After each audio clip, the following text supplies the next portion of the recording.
নিরামিষ দিনে শাকের এই রেসিপিটি বানিয়ে দেখতে পারেন। খুবই সহজ ও সাধারণ চটজলদি একটি পদ আপনাদের সামনে তুলে ধরার চেষ্টা করলাম।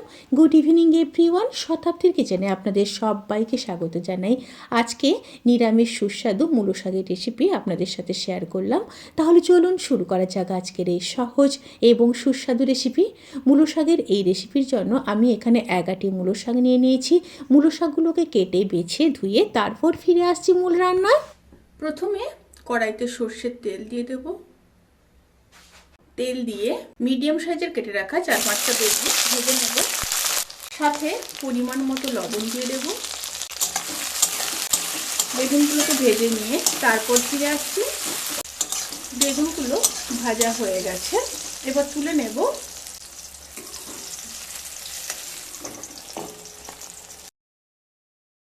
এবার ওই তেলের মধ্যে 2টো শুকনো লঙ্কা, 1/2 চামচ কালো জিরে একটু নেড়ে নিলাম।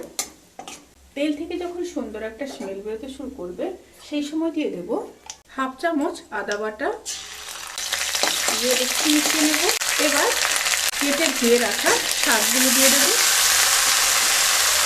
পরিমাণ মতো লবণ দিয়ে দেব। এখানে লবণের পরিমাণটা অবশ্যই দেখে নিতে হবে, কারণ বেগুন ভাজার সময় লবণ দিয়েছিলাম। আর দিয়ে দেব 1/2 চামচ হলুদ গুঁড়ো।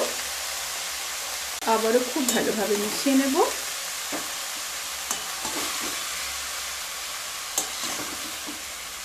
খুব ভালোভাবে মিশিয়ে নিয়েছি। এবার ঢাকা দিয়ে শাকগুলো সেদ্ধ হওয়া পর্যন্ত অপেক্ষা করব। মাঝখানে মাঝখানে কিন্তু অতি অবশ্যই 2-1 নেড়ে নিতে হবে।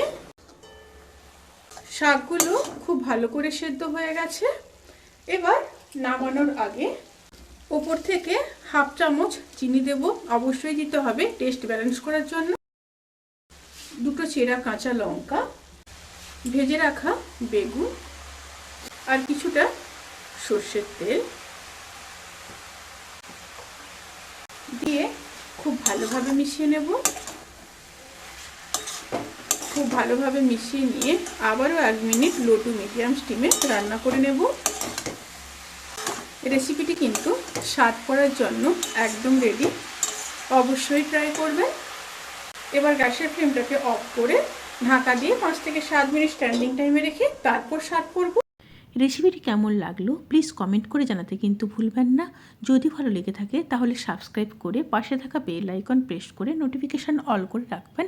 তাতে করে আমি যত রেসিপি দেব সমস্ত লিঙ্ক আপনাদের কাছে পৌঁছে যাবে। আপনারা সবাই ভালো থাকবেন, সুস্থ থাকবেন, সাবধানে থাকবেন।